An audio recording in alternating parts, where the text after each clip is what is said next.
Hello दोस्तों, जय हिंद। आज हम भारतीय संविधान के कुछ इम्पोर्टेंट क्वेश्चंस जो हमारे टेट, सीटेट या अदर जो एग्ज़ाम होते हैं जैसे कि हमारा लेखपाल है उसके लिए महत्वपूर्ण बनते हैं। तो इस सीरीज में हम बहुत सारे भारतीय संविधान के जो इम्पोर्टेंट क्वेश्चन होंगे उनके बारे में पढ़ेंगे। सबसे पहला हमारा क्वेश्चन है, भारतीय संविधान का विचार सर्वप्रथम किसने दिया था? तो भारतीय संविधान का जो सबसे पहले विचार दिया था वो एम.एन. रॉय ने दिया था। किसने दिया था? एम.एन. रॉय ने। इन्होंने कब दिया था? इन्होंने 1934 ईस्वी में 1934 ईस्वी में एम.एन. रॉय जो थे इन्होंने भारतीय संविधान के निर्माण का सर्वप्रथम विचार रखा था। ठीक है।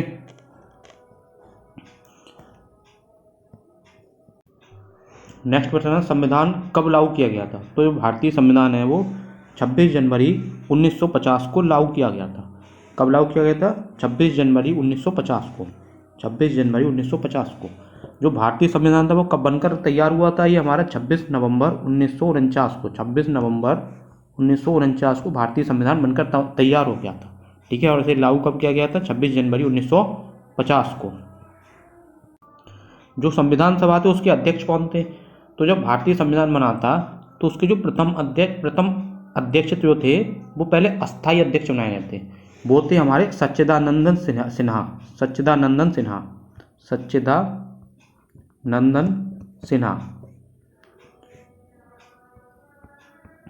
ये जो थे इन्हें अस्थायी अध्यक्ष बनाया गया था।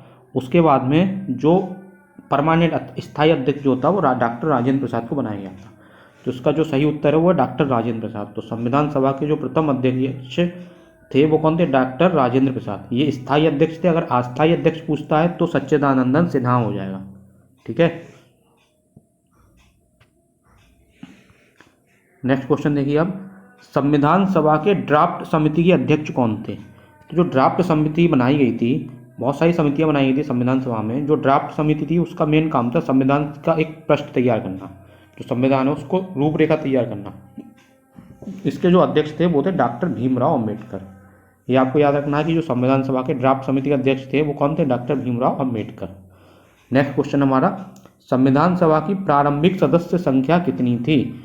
तो जो संविधान सभा है उसकी जो प्रारंभिक सदस्य संख्या थी वो थी हमारी 389। ठीक है। इसमें 296 जो थे वो ब्रिटिश भारत के लिए थे।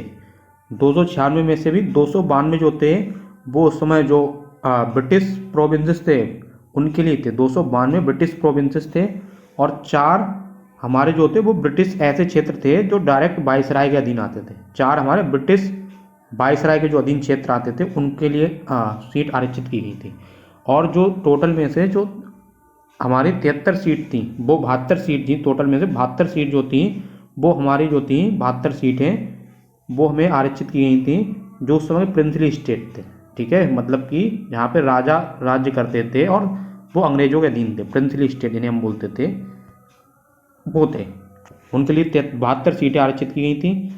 और जो भारत के लिए जो ब्रिटिश क्षेत्र थे उनके लिए टोटल 296 सीट थी। उनमें से 292 सीट जो थी वो ब्रिटिश ऐसे क्षेत्र थे जो वायसराय के डायरेक्ट अधीन में नहीं थे, जबकि 4 ऐसे क्षेत्र थे जो वायसराय के डायरेक्ट अधीन होते थे। वो वायसराय के सीधे अंडर में काम करते थे। 4 सीट उनके लिए थी। तो टोटल मिलाकर जो ब्रिटिश क्षेत्र थे उनके लिए 296 सीट जो थी वो आरक्षित की गई थी। नेक्स्ट क्वेश्चन हम देखते हैं, आज़ाद भारत के प्रथम शिक्षा मंत्री कौन थे? तो जो भारत आज़ाद हुआ था तो उसके जो प्रथम शिक्षा मंत्री थे वो थे हमारे मौलाना अबुल कलाम आज़ाद। ठीक है। मौलाना अबुल कलाम आज़ाद। प्रथम प्रधानमंत्री जो थे वो जवाहरलाल नेहरू थे। ठीक है। प्रथम प्रधानमंत्री जवाहरलाल नेहरू थे। प्रथम रेलवे मिनिस्टर जो प्रथम रेल मंत्री थे वो थे हमारे जॉन मथाई। ठीक है। जॉन मथाई प्रथम रेलवे मंत्री थे आज़ाद भारत के। जॉन मथाई। ठीक है। ये आज़ाद भारत के प्रथम रेलवे मंत्री थे। अंतरिम सरकार में वित्त मंत्रालय किसके पास था? जो अंतरिम सरकार थी वो हमारी 1946 ईस्वी में बनाई गई थी। कब बनाई गई थी? 1946 ईस्वी में। ठीक है। अंतरिम सरकार, उसमें जो वित्त मंत्रालय दिया गया था वो हमारे मुस्लिम लीग के जो एक नेता थे लियाकत अली खान, उनके लिए वित्त मंत्रालय दिया गया था। मतलब कि वो फाइनेंस मिनिस्टर थे अंतरिम सरकार में। ठीक है। इसको आपको याद रखना है। अंतरिम सरकार में जो प्रधानमंत्री का जिसे हम बोलते हैं प्रधानमंत्री का पद जो था वो उस समय किसे दिया गया था? वो उस समय जवाहरलाल नेहरू को दिया गया था। जवाहरलाल नेहरू। ये आज़ाद होने से पहले की बात है, अंतरिम सरकार बनी थी तब की बात है। अगला क्वेश्चन हमारा, किस रेगुलेटिंग एक्ट के तहत शिक्षा के लिए 1 लाख रुपए की व्यवस्था की गई थी? तो जब प्रारंभ में ब्रिटिश आए थे तो वो शिक्षा के पे कोई ध्यान नहीं दे रहे थे, लेकिन ब्रिटिश गवर्नमेंट ने, जो ब्रिटिश सरकार थी, उसने रेगुलेटिंग एक्ट 1813 के द्वारा ऐसा नियम बनाया कि जो 1 लाख रुपए है वो शिक्षा पे खर्च होगा। किस पे खर्च होगा? शिक्षा पे। ठीक है, तो 1 लाख रुपए जो हो शिक्षा पे खर्च किया जाएगा हर साल। ठीक है, ये रेगुलेटिंग एक्ट 1813 के अंतर्गत बनाया गया एक नियम था। अगला क्वेश्चन हमारा, किस देश का संविधान लिखित नहीं है? तो आपको ये ध्यान रखना है, जो ब्रिटेन है उसका संविधान जो है वो लिखित नहीं है। ठीक है, अब ये आपको ध्यान रखना है, ये टेट में पूछा जा चुका है और भी कई एग्जाम में पूछा जा चुका है कि जो ब्रिटेन है उसका संविधान लिखित नहीं है। ठीक है, लिखित संविधान ब्रिटेन का नहीं है। अगला क्वेश्चन है, संविधान सभा का पहला अधिवेशन या पहला सेशन कब हुआ था? तो आपको याद रखना है, संविधान सभा का जो पहला अधिवेशन है वो 9 दिसंबर से शुरू हुआ था। ठीक है, और ये 23 दिसंबर तक चला था, 1946 ईस्वी में हुआ था। तो पहला अधिवेशन 9 दिसंबर 1946 को हुआ था। ठीक है, संविधान सभा में कुल कितने सेशन हुए थे? कुल 11 सेशन या अधिवेशन हुए थे। कुल कितने सेशन हुए थे? 11 अधिवेशन। संविधान सभा में कुल 11 अधिवेशन हुए हैं। ठीक है, और भारतीय संविधान कब बनकर तैयार हुआ था? 26 नवंबर 1949 को। इसे कब लागू किया गया था? 26 जनवरी 1950 को। ठीक है, अगला है 11वां, विश्व का पहला लिखित संविधान किस देश का है? तो जो विश्व का पहला लिखित संविधान है वो हमारा किसका है? यूएसए का है। ठीक है, आपको याद रखना, यूएसए जो है हमारा संयुक्त राज्य अमेरिका, उसका जो संविधान है वो विश्व का पहला लिखित संविधान है। ठीक है, ये 1789 ईस्वी में बनकर तैयार हुआ था और इसे लागू किया गया था। ये विश्व का पहला सबसे लिखित संविधान। ठीक है, अगला क्वेश्चन देखते हैं हम, मूल संविधान में कुल कितने अनुच्छेद थे? तो मूल संविधान जो है उसमें कुल 395 अनुच्छेद थे। ठीक है, 395 अनुच्छेद थे। अब इसमें अनुसूचियां कितनी थी? इसमें 8 अनुसूचियां थी। 8 अनुसूचियां थी। ठीक है, 8 अनुसूचियां थी और इसमें कितने, इसके कितने भाग थे? टोटल 22 भाग थे। ठीक है, 22 भाग थे। आपको याद रखना, जो वर्तमान समय में अनुसूचियों की संख्या वो कितनी होगी? 12। वर्तमान समय में कितनी अनुसूचियां? 12। और जो भाग है वो 25 से ऊपर पहुंच चुके हैं हमारे। ठीक है, तो जो वर्तमान समय अनुसूचियां वो कितनी हो गई? 12 हो गई और अनुच्छेद हमारे 450 से ऊपर पहुंच गए। आपको प्रारंभिक पूछा जाएगा, नया नहीं पूछा जाएगा। 454 या 450 से ऊपर तक पहुंच चुके हैं अनुच्छेद हमारे। ठीक है, अगला क्वेश्चन, विश्व का सबसे बड़ा लिखित संविधान किस देश का है? तो अपने देश भारत का जो संविधान है वो विश्व का सबसे बड़ा लिखित संविधान है। ठीक है, भारत का। आपको याद रखना है, विश्व का सबसे बड़ा लिखित संविधान जो भारत का है। भारत दुनिया का सबसे बड़ा लोकतंत्र देश है, सबसे बड़ा लोकतंत्र देश है।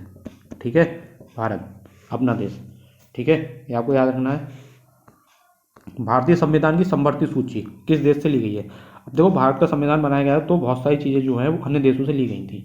तो इसके जो प्रमुख क्वेश्चन बनते हैं उसमें पहला हमारा, भारतीय संविधान की जो समवर्ती सूची थी वो किस देश से ली गई थी? ऑस्ट्रेलिया से।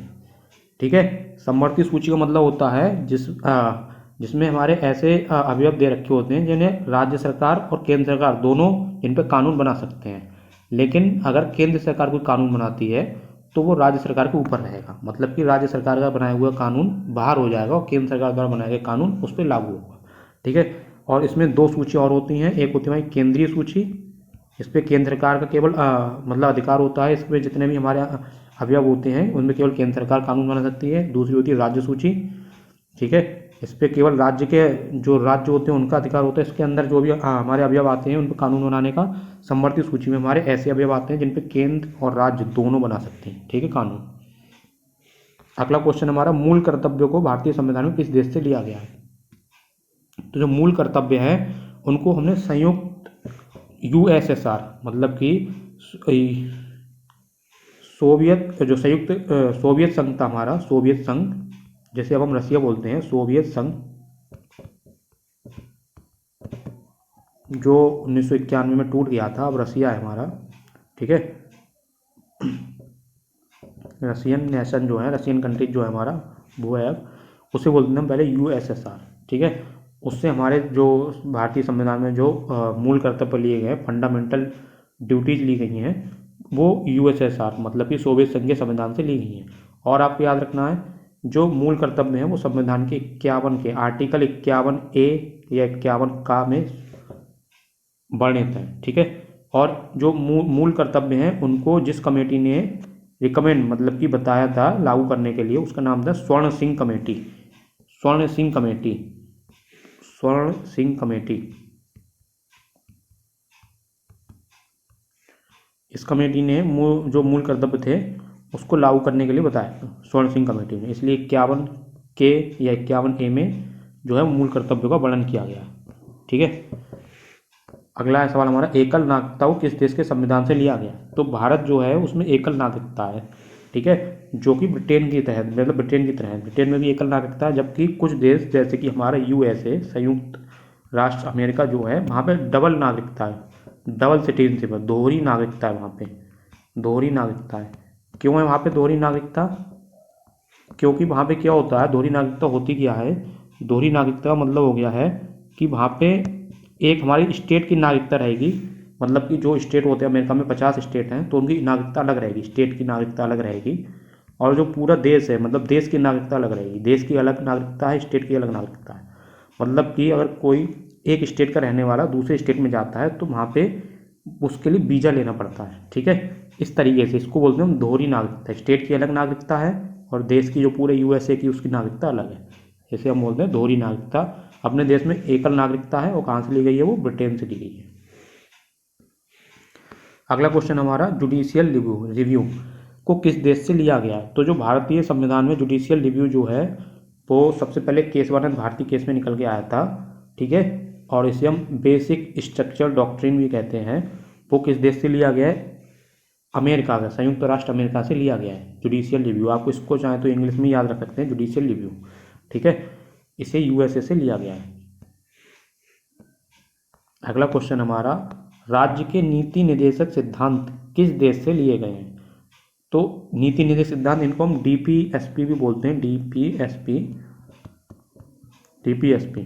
ठीक है, directive principle of state policy, राज्य के नीति निर्देशक सिद्धांत। तो ये जो है वो आयरिश संविधान से लिए गए, मतलब कि आयरलैंड के जो संविधान है उससे लिए गए हमारे राज्य के नीति निर्देशक सिद्धांत। ठीक है, और जो राज्य के नीति निर्देशक सिद्धांत है वो अनुच्छेद 36 से 51 तक वर्णित है, 51 तक वर्णित है। अनुच्छेद 36 से 51 तक जो है वो राज्य के नीति निर्देशक सिद्धांतों का वर्णन किया गया है। ठीक है, आगे देखते हैं हम, संयुक्त अधिवेशन को किस देश के संविधान से लिया गया है? संयुक्त अधिवेशन जिसे हम ज्वाइंट सिटिंग भी बोलते हैं, ज्वाइंट सिटिंग जैसे हम बोलते हैं, ज्वाइंट सिटिंग जिसमें हमारे लोकसभा और राज्यसभा दोनों भाग लेते हैं। ठीक है, आपको एक बात और याद रखनी है, जब ज्वाइंट सिटिंग होती है तो उसकी जो अध्यक्षता है वो लोकसभा अध्यक्ष करता है, ना कि राज्यसभा अध्यक्ष। ये भी पूछा जा चुका है कि ज्वाइंट सिटिंग की अध्यक्षता, संयुक्त अधिवेशन की अध्यक्षता कौन करता है? लोकसभा अध्यक्ष करता है, और हमारे देश में इसे ऑस्ट्रेलिया के संविधान से लिया गया है। ठीक है, ऑस्ट्रेलिया के संविधान से हमने पहले पढ़ रखा है, समवर्ती सूची भी ली गई है ऑस्ट्रेलिया के संविधान से। ठीक है, ये आपको याद रखना है। अगला क्वेश्चन हमारा, विधि का नियम, रूल ऑफ लॉ, जैसे हम बोलते हैं rule of law, rule of law किस देश के संविधान से लिया गया? हमारे संविधान में किस देश के संविधान से रूल ऑफ लॉ का नियम लिया गया है? तो ये ब्रिटेन है। ठीक है, ब्रिटेन में rule of law, rule of law का मतलब हो गया कि जो लॉ है उसी के अनुसार सारे के सारे नियम, मतलब कि जो भी कानून है उसी के अनुसार चलेंगे। ठीक है, रूल ऑफ लॉ कहते हैं इसे। अगला है हमारा आखिरी क्वेश्चन है हमारा, आपातकालीन प्रावधान भारत में कहाँ से लिए गए हैं? इमरजेंसी प्रोविजंस, इमरजेंसी प्रोविजंस या आपातकालीन प्रावधान हमारे देश में कहाँ से लिए गए हैं? इन्हें हम इमरजेंसी प्रोविजन भी बोलते हैं, आपातकालीन प्रावधान को। ये भारत सरकार अधिनियम 1935 ईस्वी में, 1935 ईस्वी में भारत सरकार अधिनियम पारित किया गया था।